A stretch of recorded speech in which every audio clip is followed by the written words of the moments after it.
Hello, hello. See if I can hear myself. And I can.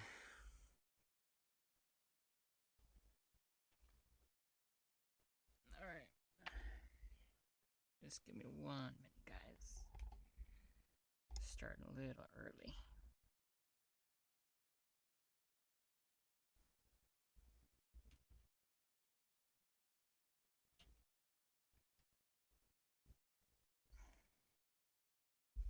Try and plug everything in.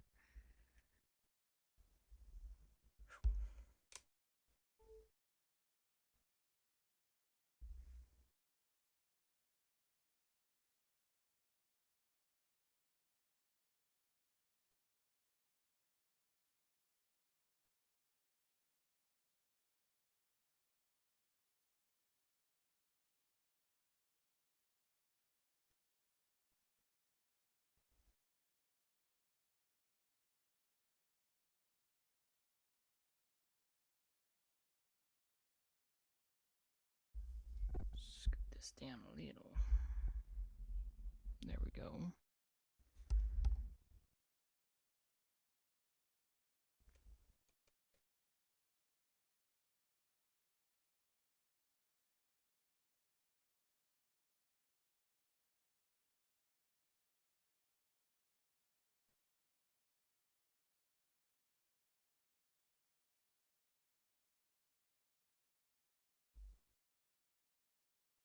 Today is Genesis 2:3.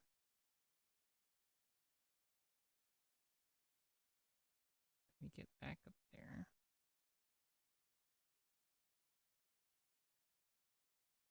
Then God blessed the seventh day and sanctified it, because in it he rested from all his work which God had created and made.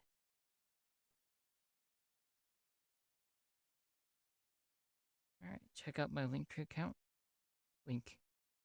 So it's linktr.ee/danielsmedia. Take Me Deeper podcast has a link to its Take Me Deeper podcast. And Linktree Treasures of the Hill. That's it. Again, it's random games on the Switch. So, enjoy. And I'm going to be listening to the podcast again.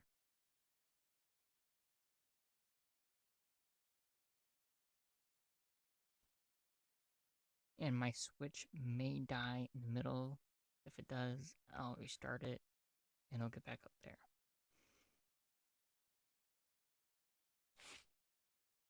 Yep, I can hear myself. Alright.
Jesus, won't you take me deeper into the very heart of God? Ooh, Lord, help me to know your will. Father, the strength to carry on, 'cause I wanna go when you send me, and I wanna be what you made me.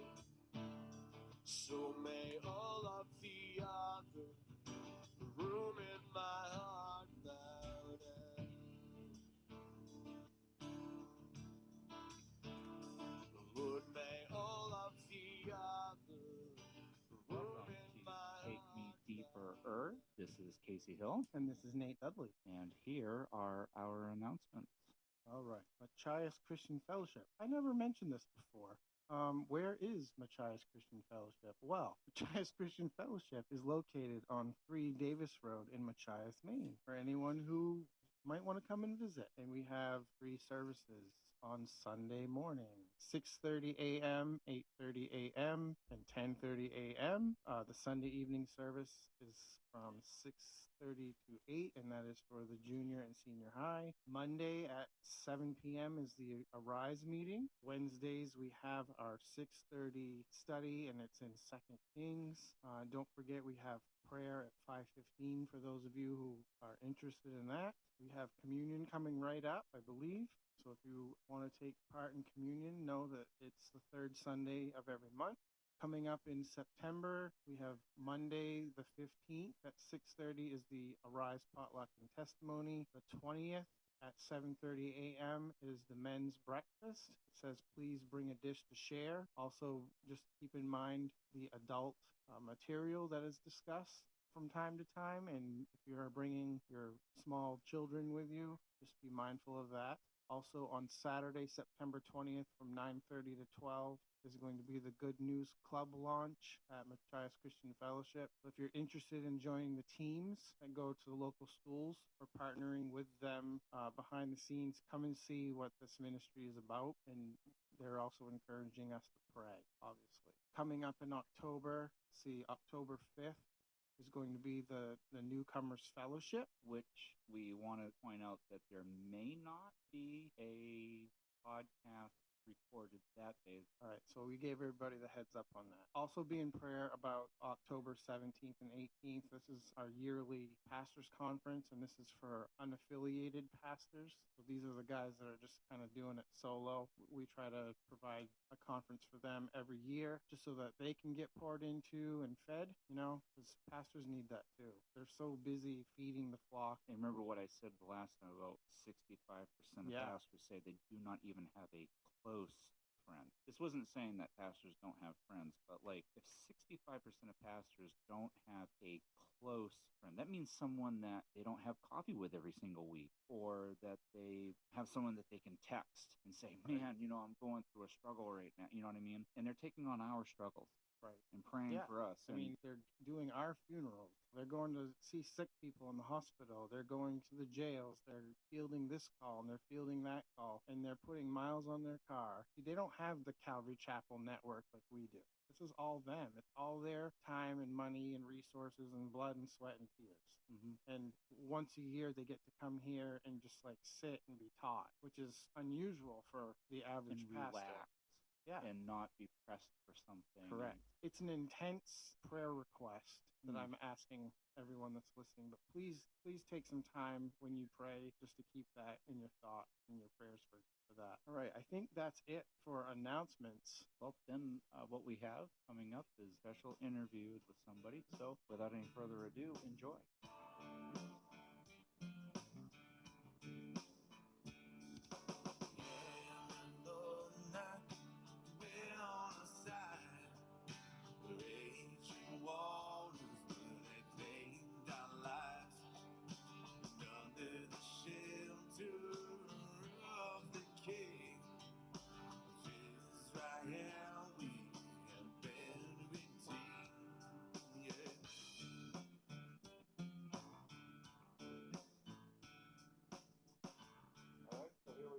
Another episode of Taking Deeper Earth. I am Casey Hill. I'm Nate Dudley.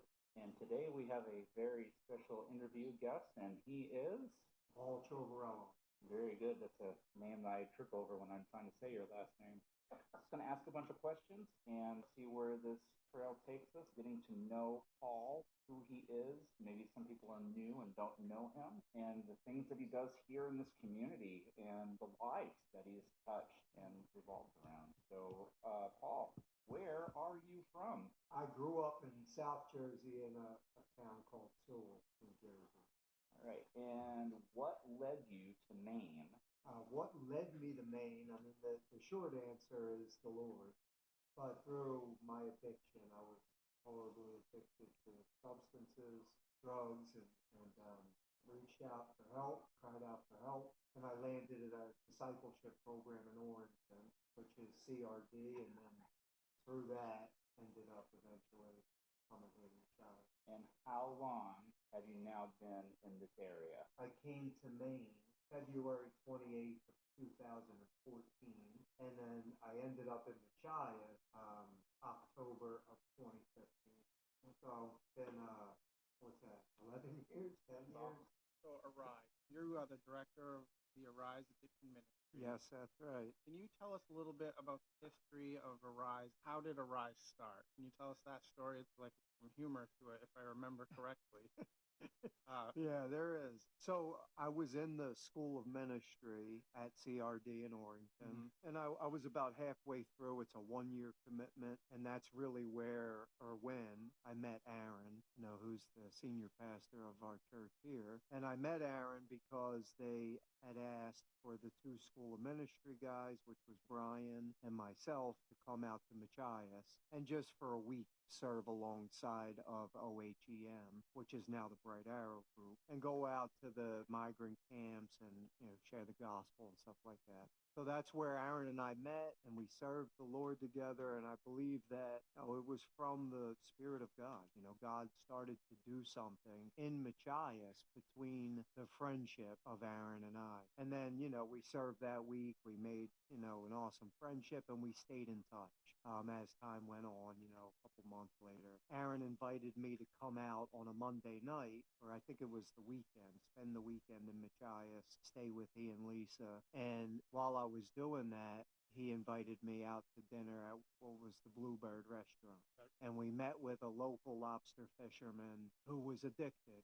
He had some of the same background as Aaron and myself, and he was just coming out of a secular 28-day rehab in Florida, I believe. And so we met with this fella, and, we asked him what his plan was, how he was going to stay sober now that he's in the same town that he got high in. And he started to rattle off this regiment of meetings, AA here, NA there, this meeting, that meeting, the meeting up on the hill, the meeting down in the well, all that stuff. And then he looked at Aaron and I, and he said, I'd be interested in coming to your meeting. When is it?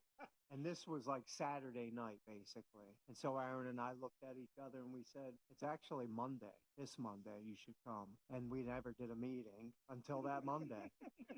And so that was really the unofficial beginning of Arise Addiction Recovery. Yeah, that's a great story. Yeah, it was it's like a needs-based ministry. That's how I tell the story. Started with that need of that lobster fisherman, and ever since, kind of. Yeah, that's awesome. So when Arise first started out, did you have a name for it, or was it just a ministry that Machias kind of we got to do something, quick conference? How are we going to do this kind of thing? I'm assuming. No, so how it went, we met that Monday with that lobster fisherman and his brother, and a few of us from the church. Of course, I drove from Orrington to be there. And then we did that every Monday night for about 3 months with no name. It wasn't ever about that. It was about people. Right. As time went on, I was personally convicted by that.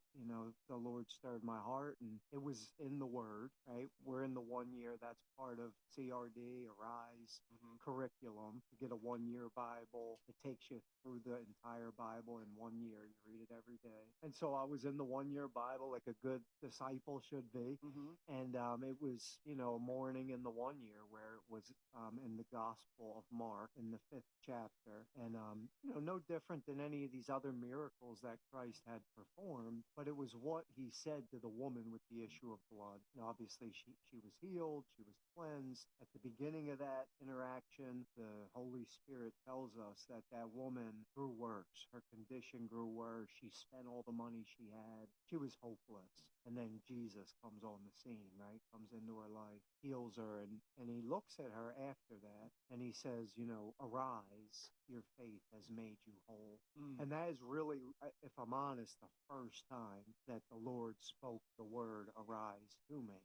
And as you know, in the Gospels, then he comes across the woman caught in the act of adultery, and he says, daughter, arise, go and sin no more. Heals this one, arise. And it just kept coming up. The word was consistent. And so, praying about it, I wish I had brought the first business card I ever had. It's as cheesy as anything.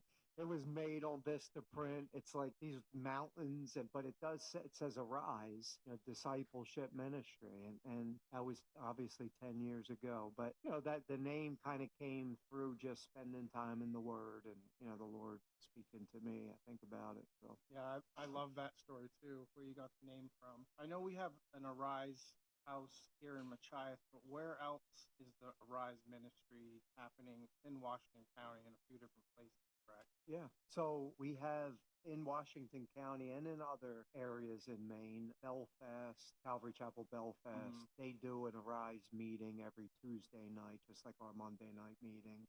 They also do an Arise meeting in Calais at the Calvary Chapel up there, which that's Washington County, right? Yeah, okay. And then Almost Canada. yeah, almost Canada, but not quite.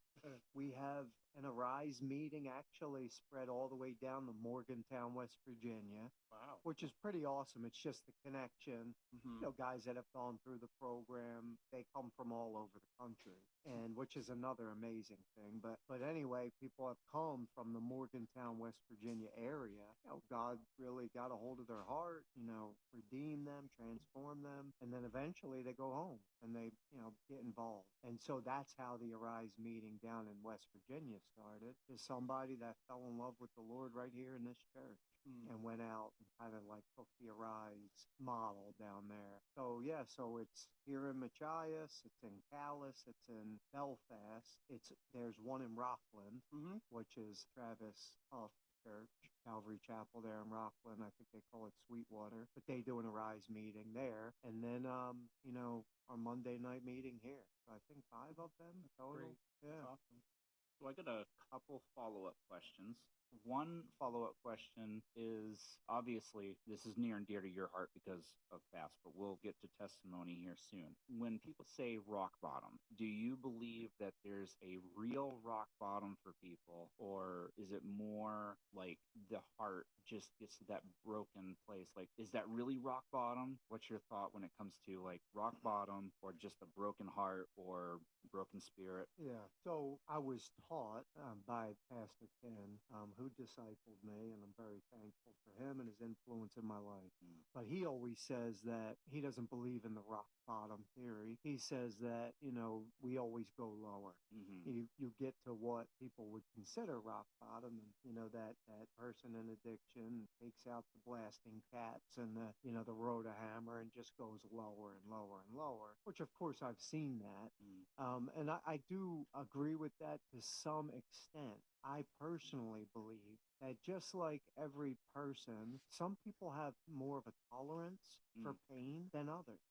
The rock bottom for a woman with children is different than the rock bottom of a single man, for example. The heart is desperately wicked, and it's the heart of man that is sinful, but I believe that people come to the end of themselves in a different way, if that makes sense. I've certainly seen that in other people's lives. That's been true for me. My story, I won't go into it, but I will tell you real quick because I think it makes sense to your question, is, I came through CRD, and it's where it clicked for me. That was the 17th Christian program I was in. 17.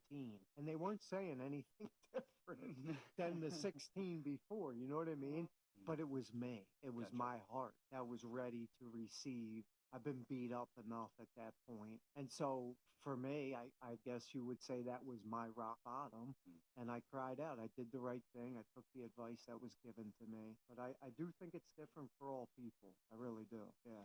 We know statistically, AA, NA, their success rates are not super great. But with Ken Graves doing Blessed Hope and CRD, and you're doing Arise, you guys see high success rates, right? I'm sure you'd love to see them be a higher success rate. But how many people, just in Arise here in Machias, how many do you see like an influx of people a month? Every 6 months you see an influx? I mean, do you get calls every day? What are the numbers of people coming in? So I get calls just about every day, and that begins like the process. of someone joining the program. I get calls every day for people that are just feeling it out. I get most calls from family members, which I do try to be respectful and answer the questions of mom or the wife. Arise as a men's only residential program. So it's usually mom, it's usually wife, or a friend or something. But as far as people that actually follow through and come into the program, we probably get one, maybe two a month that join the program. But I'd say at least one new resident every month. So to follow that up, do you have any indication of what do you consider success? And do you know what the success rate actually is for somebody who comes through the program in the 9-month portion of it? Yep. So the residential program is 9 months.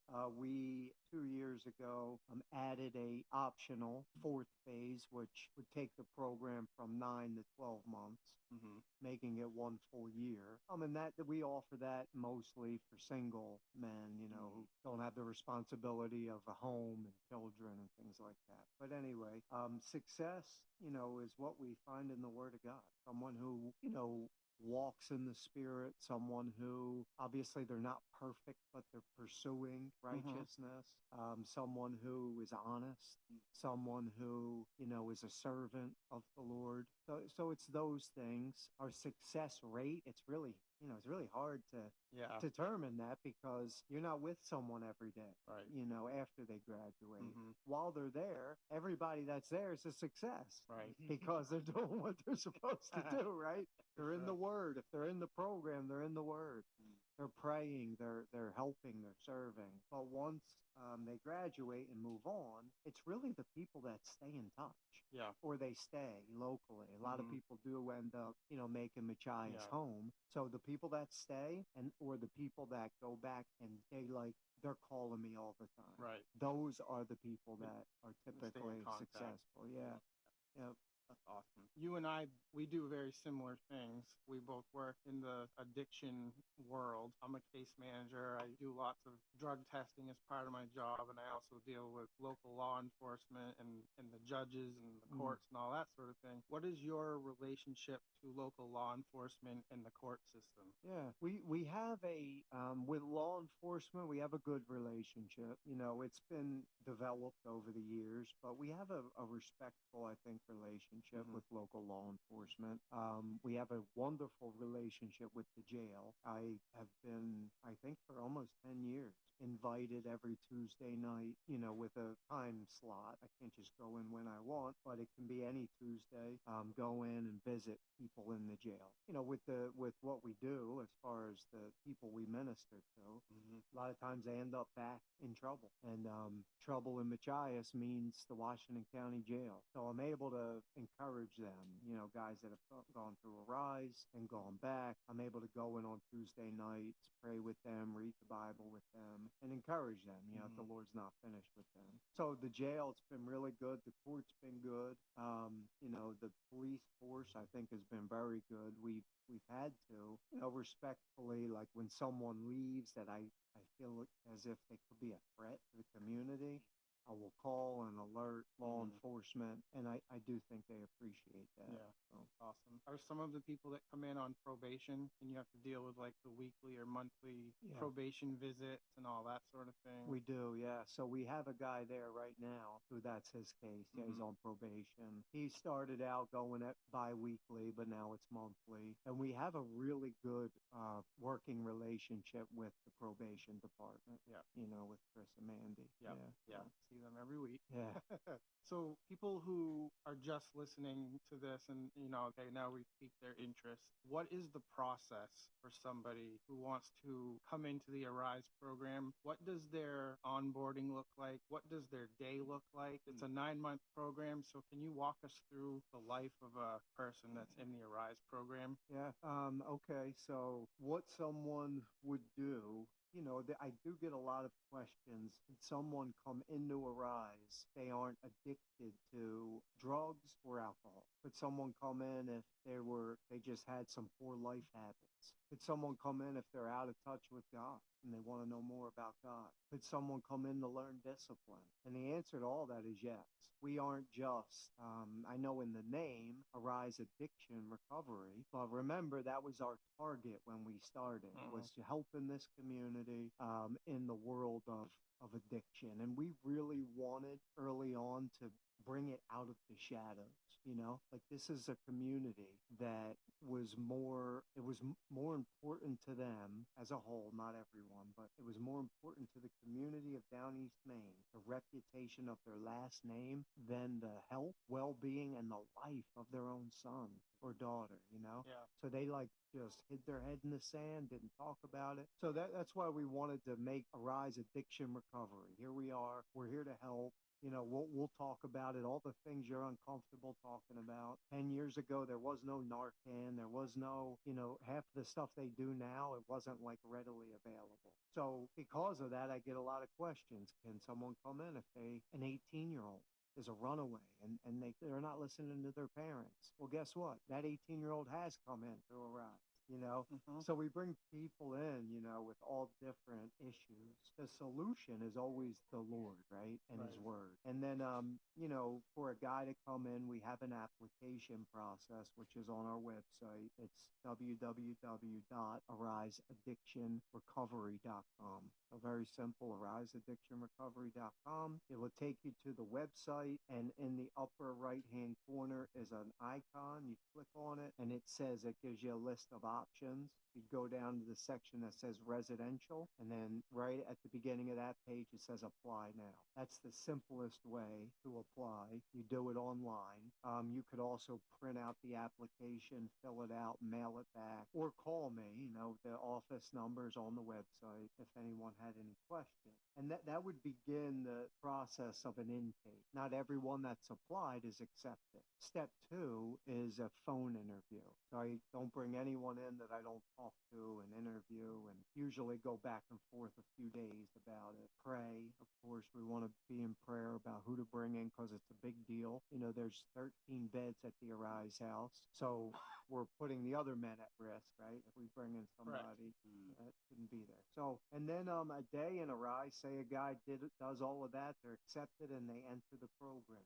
Day 1, they get there, we give them what we call a new believers packet. It's a 100-page discipleship workbook. It's foundational to the Arise ministry. It takes a guy through the entire Bible, not cover to cover, but all the foundational truths a man's going to come across as he sits under the Word of God. You know, like, what is sin? Who is Jesus Christ? The person of the Holy Spirit, the fatherhood of God, the gifts of the Spirit, repentance, forgiveness. Awesome. You know, and it's 100 pages. It's in, a guy will get it. Remember, these guys come in like scrambled eggs. Their brain sometimes. So he'll get it and he'll be like, you know, you could see like the glaze over his eyes. You're crazy if you think I'm going to do it. Don't worry. You have 30 days to do this. Yeah. And I'm telling you, typically by 3 weeks, the guy's done it. Because they're sitting around in the first month. You know, and so they're working on that. And every guy that does that packet, every one of them says, man, that thing was a blessing for me. Like God spoke to me. Yeah, well, they don't know it, but yes. Like their soul is longing for something, hence the drugs and alcohol, right? And so they get that, and the Lord really speaks to them through it. And then that's day 1. We give them a 1-year Bible. I mentioned that. You know, for the first month, they kind of give themselves to that discipleship work. You know, we wake up early. So Monday, Tuesday, Thursday, and Friday, wake up time is at 5:30 a.m. Now, for a Down East Maine man, that's peanuts. You know, most guys work hard. Sleeping in. Yeah, right. Exactly. But you get guys, again, we get guys from all over the country. And when guys rip and run and they drink and they stay up late, it's like 5:30. It's like, oh, dear Lord, you're punishing me. And it's like, well, we're trying to teach you discipline. And then their day starts right away. And everything we do, we want to instill fellowship, accountability, being a part of a family. So we eat together. We have a table that facilitates, 15 men sitting around it. And every meal we eat, we do it together. We pray before meals, Bible studies, we do that together. So, day starts early, and by 10 a.m., we would have already done, 2 Bible studies, a workout program, personal devotional time, and then we start our work day, which is a big part of Arise at 10 a.m. about. And we'll do anything from moving people, cutting lawns, shoveling snow, painting houses, more or less to instill, the Ephesians chapter 4, verse 28, Paul the apostle says, let the thief no longer steal, but let him work hard with his hands, that he may have something to give to the one who's without. So we're teaching this concept to the men that come in. Not everybody were thieves in the sense of stealing goods, but we all stole time. We all made our families worry, and many of us stole stuff, actually. So the solution is, hey, don't steal anymore, but rather work hard with your hands. You're not going to steal if you understand hard work and you understand what it takes to get that. And then you meet needs of other people. And that's a real thrill, So a guy does that basic program, we call it, for 4.5 months, 5 months max, and then they become eligible for phase 3. Phase 3 is where a lot of things change for that guy. Phase 3 is a work phase, not in the sense where we do it together, but they go out and they get hired. They're in the community. In the community, yeah. Exactly. Guys in phase 3 work at Hannaford. They work at Hammond Lumber. They work on construction crews. We've had guys fish on lobster boats. And, a big change in phase 3 is they have a cell phone. For 5 months, all their phone calls are in my office on the landline, monitored, 30 minutes tops, once a week. Guys that have kids call a couple extra times. But the guys in phase 3, now they have the connection, to everything that was before. And that can be a frightening thing if you think about it. In a perfect world, every guy that comes in, we give them a brand new cell phone with numbers they didn't know, but that isn't how we do it. We do try and walk with them through that season and say, hey, look, maybe you shouldn't, maybe erase it, give them some counsel in that sense. But like I said, a lot of things change in phase 3 and then 9 months. So that phase 3 is 4 months long. And in 9 months, assuming a guy has been consistent, walking it out, has stayed sober, and also Arise is a tobacco-free ministry. So we consider smoking a violation of the rules there, and God doesn't want people to be smoking it. So I'll throw that out there. But that's fine. Yeah, but I also get it. We don't like, if a guy smokes, 1 month in, we don't kick him out. Right. We work with them, but it is a violation. So 9 months, a guy will graduate. We're doing a graduation tomorrow night. We do the 9-month graduations at our Monday night meeting, and that's a thrill. It's really an accomplishment.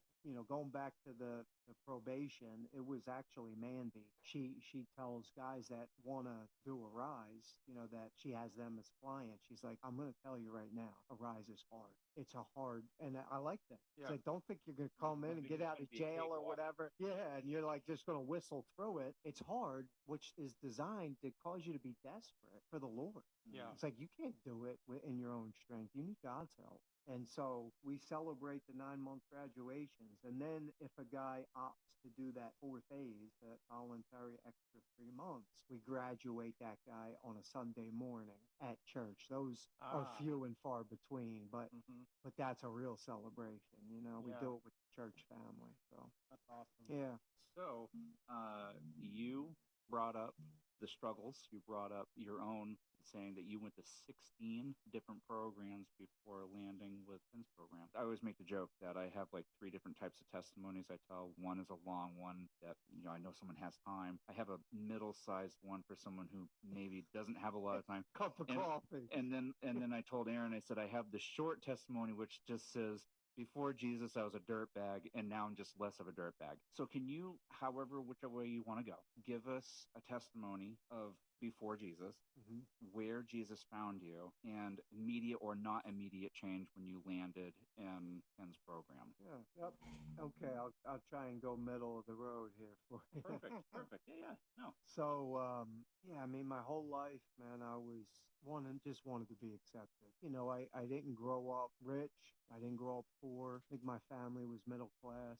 You know, my mom and my stepdad, they owned an elevator company, but it was a residential, wasn't like non-union. You know, my stepfather worked his butt off. Really, he did, you know, and he eventually bought the company in the 80s. And it was a family run business, my brother and I, you know. So it was important to me to be accepted, and it really drove me from the time I was young. Accepted by my biological father, who was in and out of my life, accepted by my older brother, accepted by the kids in school, you know what I mean? So I did things that I think were a little bit out of character for me, partying, drinking excessively, smoking pot, you know, things like that. I did. And I say it was out of character because I really fell in love with Jesus when I was 11.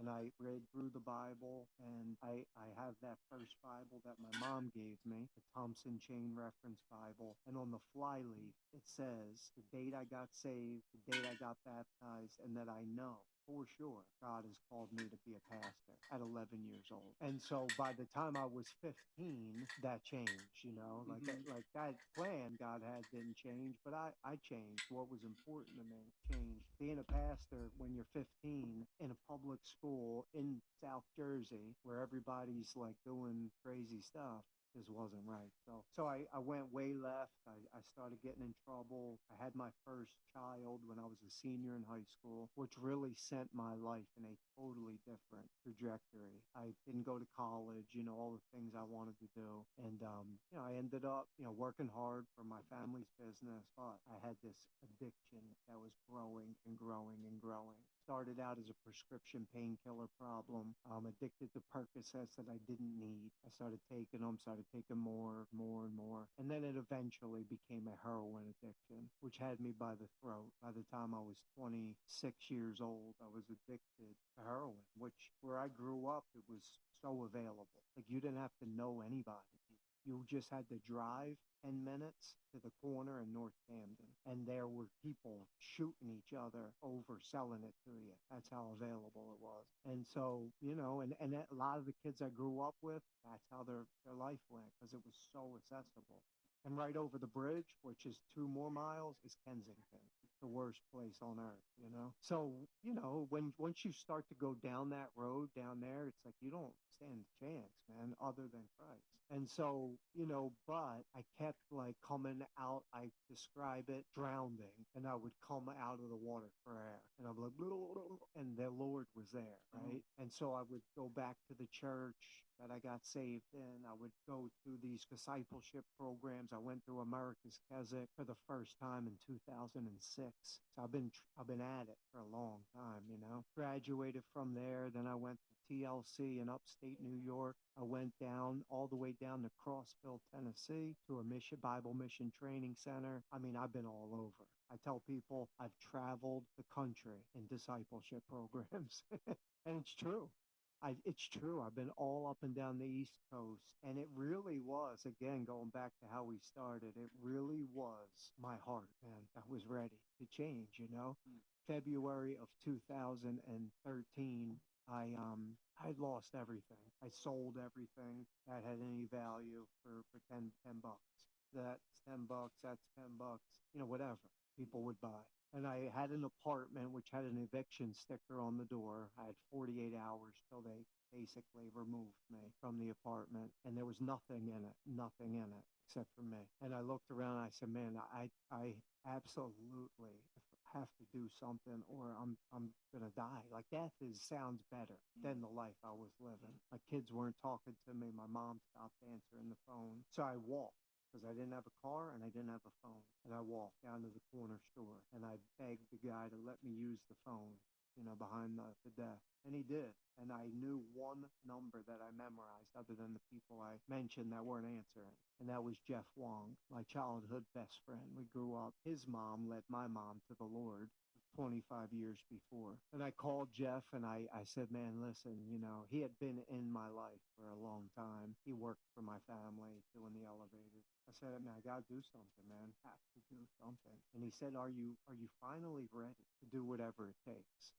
And I said, yeah, I am. I am ready. And so he drove over where I was at, picked me up, drove me an hour and a half north to Bergen County Regional Hospital in, North Jersey. He got me in the detox. He said, I'm going to get you into this detox under one condition. You stay in touch with me every day while you're there. And that's possible because they have a phone in the hallway there. So I did. I did what I said I would do. I called him every day. And he said, look, you know, you're going to be in here for a week. When your time is up, I'm going to come drive up there. I'm going to pick you up. I'm going to drive you back down to the Philly airport. I'm going to put you on a plane to Bangor, Maine. And you're going to go to this, you know, program called Seven Oaks Training Center at that time. And I said, I'm losing you. I'm losing you. Sorry. No, but I was ready, you know. Mhm. Again, it was me. It was, you know, my heart. I was ready. I believe that. And the timing was perfect. You know, God used this friend that I trusted with my life in my life. And he did what he said. He drove up there. He picked me up. He bought me a plane ticket. You know, he drove back down to Philly, put me on the plane. And I got off the plane February 28, 2013 to it being 5 degrees outside, man. And that was like, outer space to me.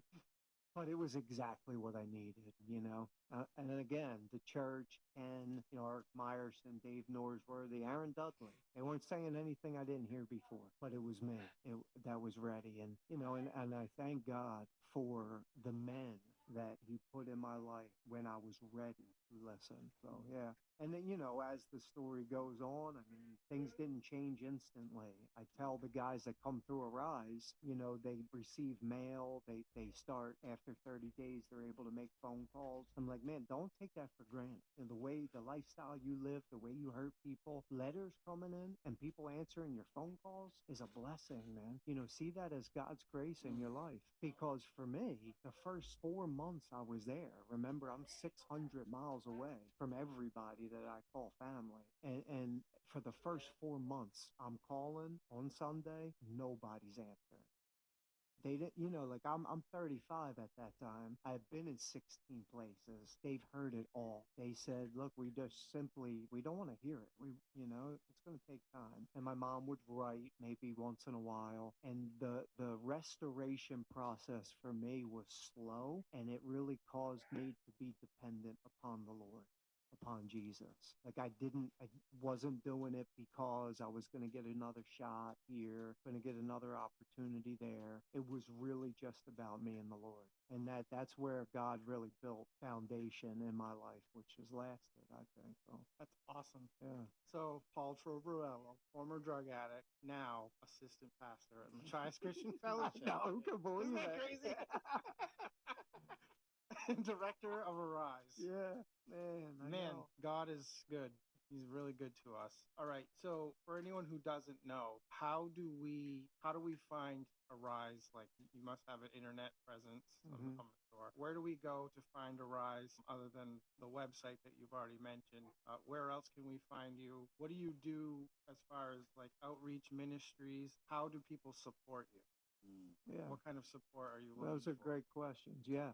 So of Arise, we have a Facebook account. You know, I don't know what they say, thumbs up or like us on Facebook. So, but we are on Facebook. Like and subscribe. Yeah, like and subscribe to Facebook.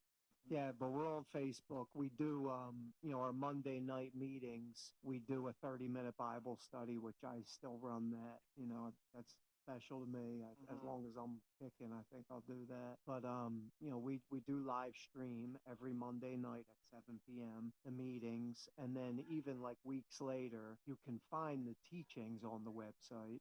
We do testimony night the third Monday of every month. So it's not a teaching, a formal teaching. It's someone that's come through the program, family member of someone that's come through, and they'll share testimony. And we have that on the website under the the testimony section. You know, the best way to really stay connected to Arise is to sign up for our monthly newsletter, which is you could also sign up on our website. You know, it's right on the homepage. It says to be more involved or follow Arise, sign up for the monthly newsletter. It's free. Just goes to your email the first week of each month.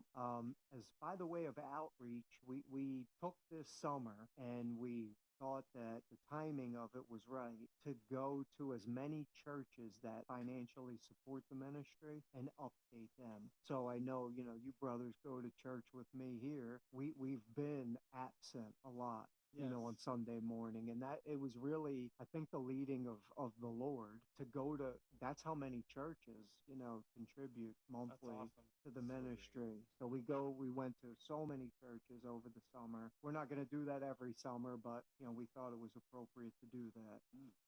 And, you know, if you're listening and you're a part of a church that could benefit from hearing more about Arise, or maybe you want to, you know, get involved in this type of ministry, you know, reach out to me. My contact information is on the website, and you know, we could come out. You know, obviously, if it's out of Maine, we probably won't. But if you're in Maine, we could make it happen. Come out and just tell you more about the ministry and what we're doing. And then I want to personally invite anyone that can make it.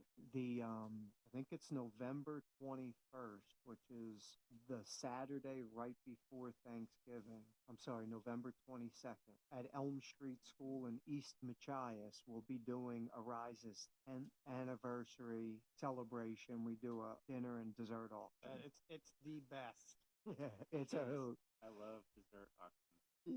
Yeah, it's a hoot. And we do it every fall, and it's grown and grown. It's actually pretty awesome how it's it gets grown. cutthroat. Yeah, yeah. Believe me, we did it at Down East Calvary Chapel. We used to have a dessert auction for the school. Yeah. Yeah. It got bloody sometimes. Yeah. You hated somebody for a couple of days. Yeah. Yeah, so that's a way, you know, that's a way that people can come out and contribute. Start saving now for Melanie Ferguson's donut. Yeah. This is the last year she's making them, I heard. Ooh.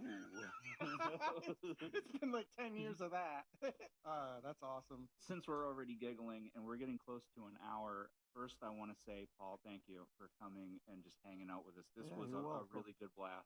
This morning, I think I saw Aaron almost laugh himself to crying while you were singing Happy Birthday. So can you just, like, how did that ever start? So some of the things you get involved in ministry, you know, and you got to be a good sport about it. Like when I came to Down East Maine, obviously I talk like I'm from New Jersey, you know, and it stands out. And so, you know, I had to get over that really quick, you know, the type of shoes I wear, the type of, you know, this you do, the way you do that, you know, all this stuff. The football teams you like. The football team I like, you know, and until the Eagles beat the Patriots in the Super Bowl, go Birds.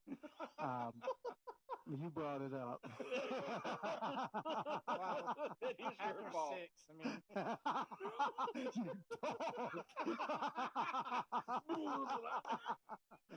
Oh man. I think I threw up in my helmet. You gave us that one, right?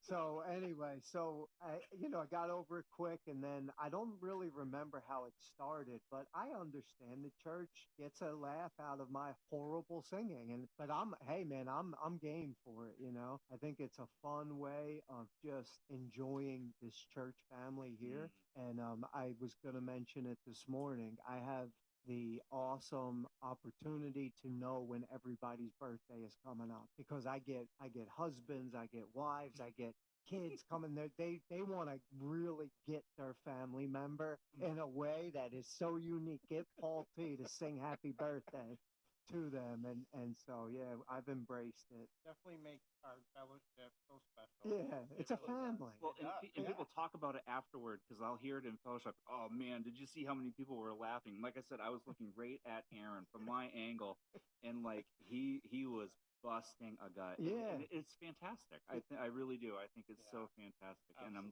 so glad that my family and I are a part of this family now. I mean, it's awesome. It's super special. Do you have anything else you want to ask him? No, I mean, I think we pretty much covered it all. I mean, Yeah.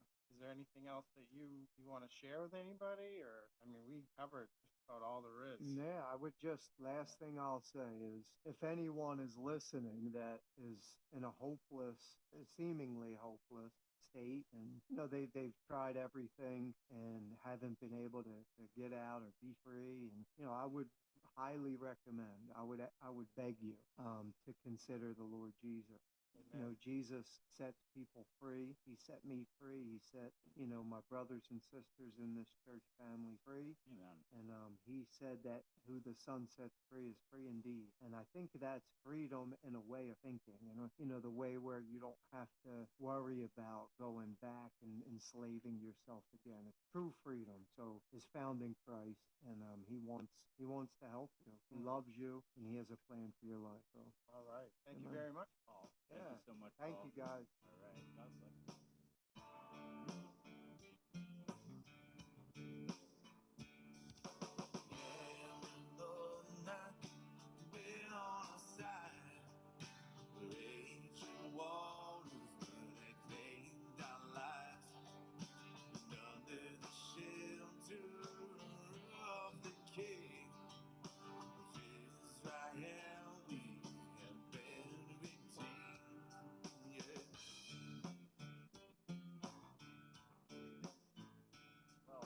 So we just had that interview with Paul Trovarello. Trovarello?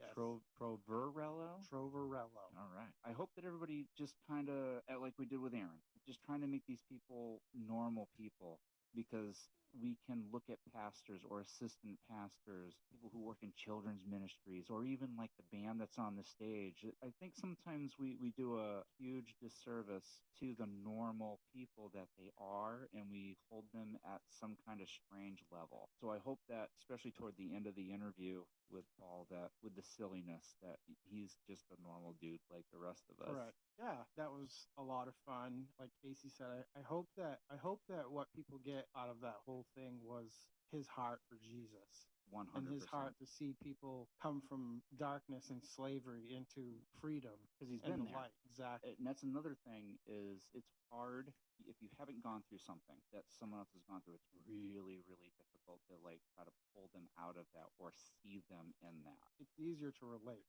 Way easier Yeah. to relate. Kind of what I want to say too is, if you're having trouble reaching somebody, I mean, you're so desperately wanting to reach somebody, don't beat yourself up if you can't reach that person because you haven't gone through that. It's okay to look at that person and say, I have no idea what you're going through. But we were all saved by the same God. 100%. I think sometimes people think that they have to become way more spiritual with people. Yeah. You don't. You can literally say, I have no idea what you're going through, but I know Jesus. Mm-hmm. Right? I mean, Exactly. like, share your testimony with that Absolutely. person. Even if you haven't gone through the same things. I said, I have 3 testimonies that I do, and my short one is, before Jesus, I was a dirtbag, but after Jesus, I'm just less of a dirtbag. It does make a difference to people that you don't try to be what you're not. Right. Yeah. No one should ever feel unworthy to, minister or witness to someone just because they haven't been through something similar, right?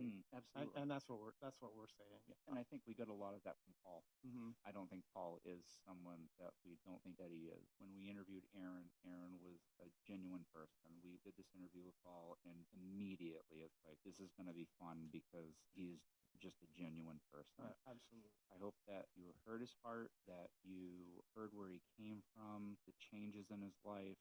And at the end, when he said, man, you're struggling, here's Jesus. Mm-hmm. I mean, like, that was so awesome. Yeah, it was. All right. So let's do some of the end of the podcast housekeeping. treasuresofthehill.com and on Facebook. If you want to try to support this podcast, we've talked about how my wife makes things by hand, and we have hats and shirts and mugs, and we have a couple different graphics so that if you wanted to get in contact with us, we can Start do that. putting your orders in. Start putting your orders in. Talk to Amanda.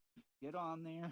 Talk to Amanda. I mean, she obviously talks to us about, what people want to do. You can go directly talk to her on Facebook or through her website. So I kind of promote her business and know that whatever you bring in, that money's going to go to a ministry. And right now, our support is going to Bright Arrow. I also wanted to bring attention to the Coastal Crowns. We have their ads on our Facebook page. So if you're interested in a locally made hat, a baseball cap style hat, these guys have several really nice looking designs out there. They've got the camo, they've got the black, like the trucker style. They look really nice and be a good way to support a local business. Also, I wanted to pass this along. And it's not that we're looking at our numbers, but I noticed that we have 81 followers since we started this. This is episode 11.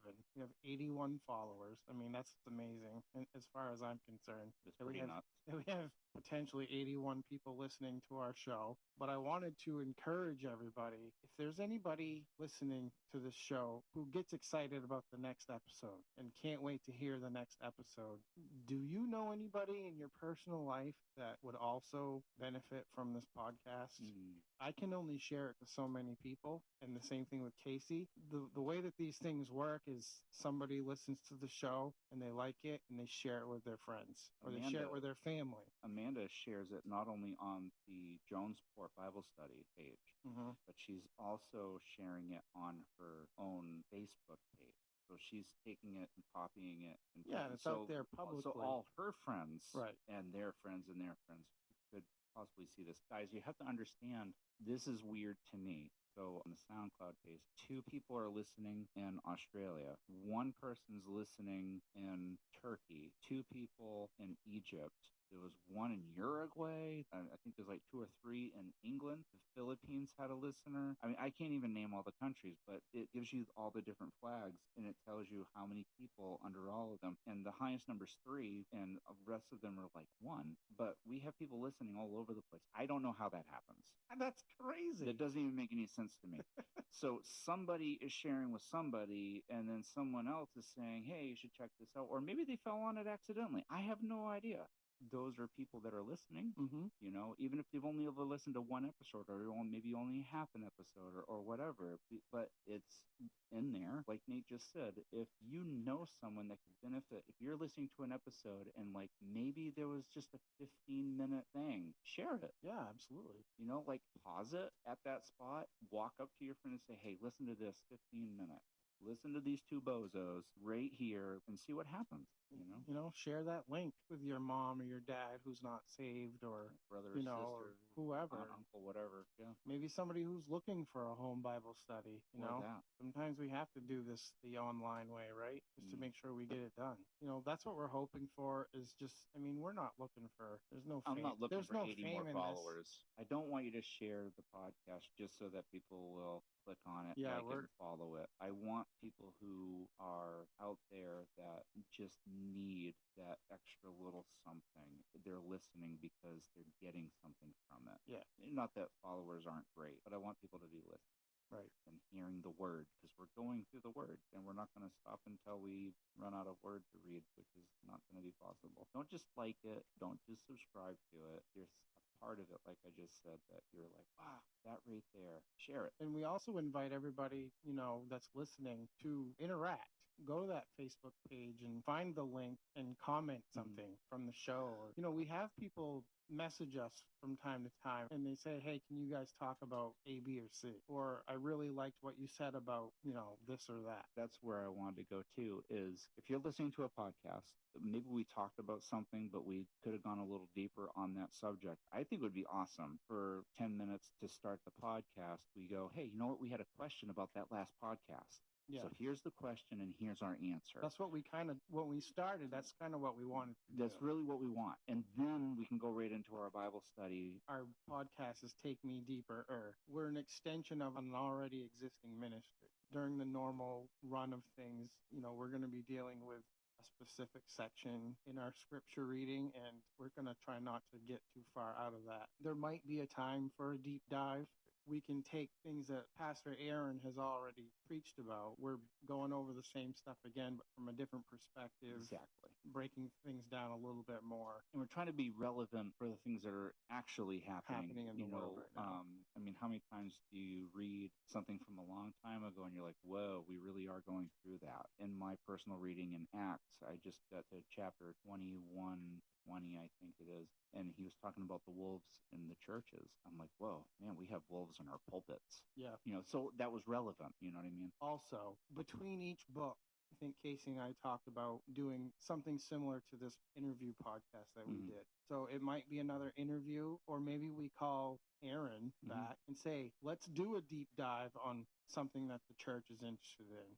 You know, like what's the difference between Calvinism and Arminianism? What are the 5 points of Calvinism? And we can have Aaron go through that with us. He does a whole course in the winter on where do we get our Bible and church history and that sort of thing. I mean, maybe we could do something like that. While he's teaching that class in the winter, maybe we could have him come in and kind of give us a synopsis of the class and talk about why learning these things is important for us as believers. Yeah, so I mean, those are the kind of things that we've been talking about. Hopefully that is okay for everybody that's listening. We want to answer those things. Right. Because every question is important. We do want to have fun with this, and we want to take it seriously, but we want to have fun with it, and we want you guys to be having fun with it and taking it with you throughout the week or whatever. Right. I can't think of anything else to say. Great. I think I've That's a emptied my wrap. brain. That is a wrap, isn't it? Well, this has been Take Me Deeper. I'm Casey Hill. And I'm Nate Dudley. And have a great day, week, and God bless all of you.